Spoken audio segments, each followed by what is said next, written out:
Hello students, I am आरती और मैं आप सबका वेलकम करती हूँ टू आरती एजुकेशन वर्ल्ड।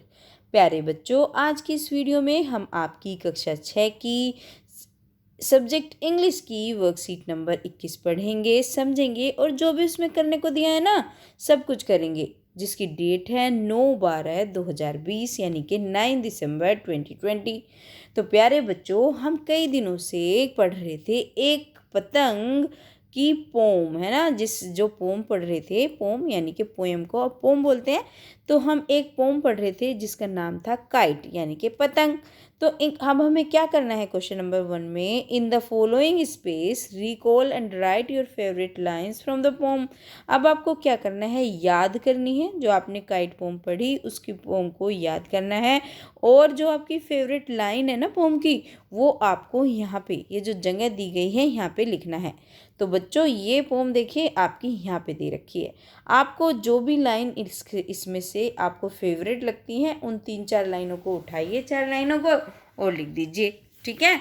तो जैसे मुझे तो अगर मेरे फेवरेट की कोई पूछा जाए तो मैं इन लाइनों को लिखूंगी। Of wind it rides, climb to the crest of a gust and pulls, then seems to rest। ठीक है।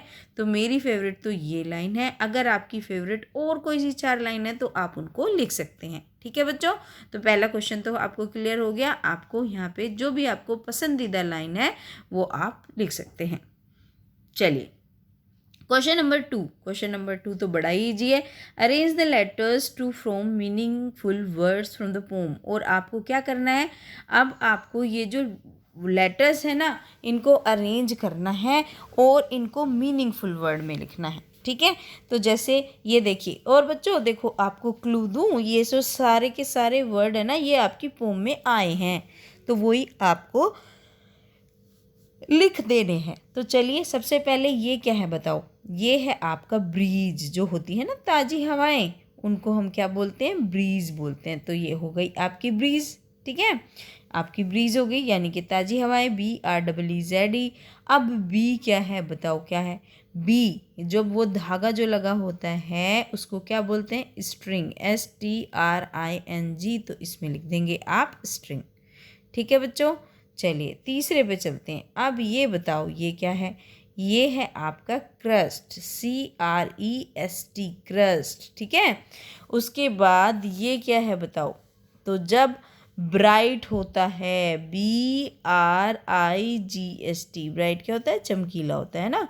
ब्रीज ताज़ी हवा होती है, स्ट्रिंग होता है धागा, क्रस्ट होता है किनारा, और ब्राइट होता है चमकीला। ठीक है। तो क्वेश्चन नंबर 2 आपका आसानी से हो गया। चलिए अब चलते हैं क्वेश्चन नंबर 3 पे। तो बच्चों अब हमें क्या करना है, ये जो स्टैंजा लिखा हुआ है ना पोम का, उसको पढ़ना है और आंसर देने हैं इन क्वेश्चंस के आंसर के। तो बच्चों ये तो मैं कई बार पढ़ा चुकी हूँ, आपको आता भी होगा। तो चलिए फटाफट से देख लेते हैं। How bright on the blue is a kite when it's new. कितनी चमकीली लगती है जब नीले नीले आसमान में काइट नई उड़ती है। With dive and a dip, कभी वो गोता लगाती है कभी ऊपर आती है। इट स्नेप इट्स सेल, और अपनी पूंछ को हिलाती है। Then soar like a ship with only sail, और फिर ऐसे चलती है जैसे कि एक पानी का जहाज चलता है, जो उसमें पानी का जहाज लहरों पर उठता रहता है। As over tides of wind it rides, climb to the crust of a gust and pull, then seems to rest.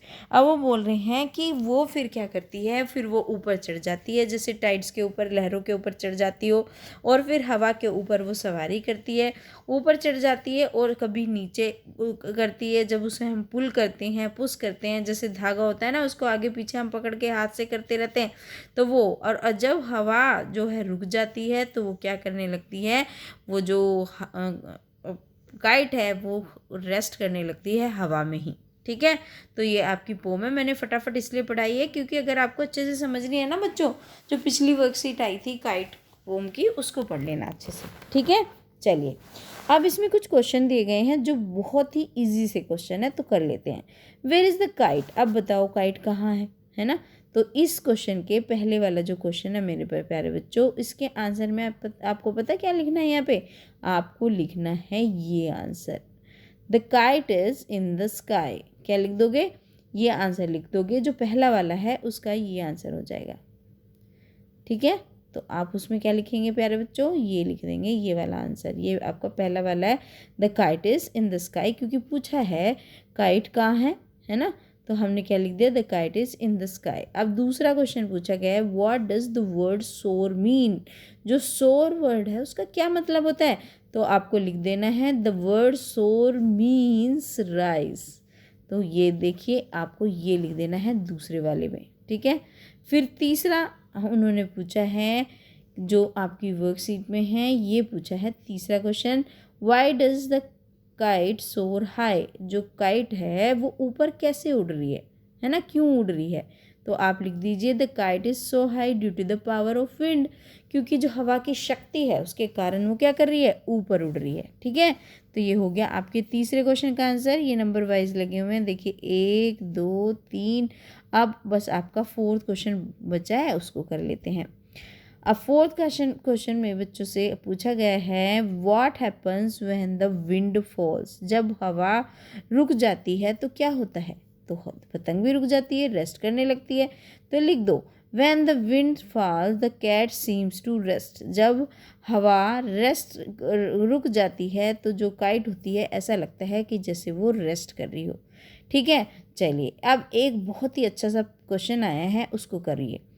State a pair of rhyming words in the given stanza. अब आपको क्या करना है, ऐसे राइमिंग वर्ड ढूंढने हैं जो एक दूसरे से मिलते जुलते हैं। जब हम उन्हें बोलते हैं तो एक सी साउंड निकलती है, ठीक है। बोलने में स्पेलिंग जरूरी नहीं है सेम हो, ठीक है।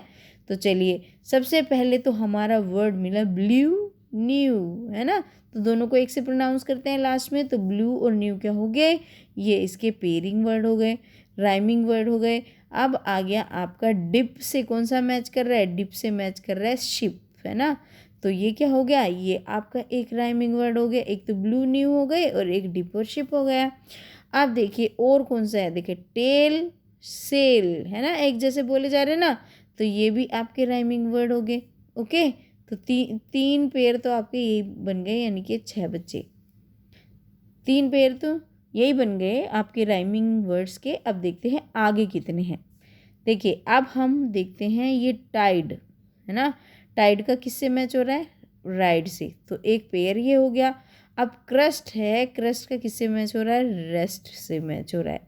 तो ठीक है, क्योंकि एक जैसे बोले जाने वाले शब्द हैं तो हम इनको क्या करेंगे, राइमिंग वर्ड लिखेंगे, ठीक है। इस तरीके से लिखना है, मैंने आपके लिए लिखे हुए हैं। देखो ब्लू और न्यू, डिप और ship, tell shell, tides rides और क्रस्ट और रेस्ट, ये आपके राइमिंग वर्ड जो पूछे गए हैं उसमें आप इस तरीके से लिख देंगे। तो प्यारे बच्चों ये थी आज की आपकी इंग्लिश की आसान सी वर्कशीट।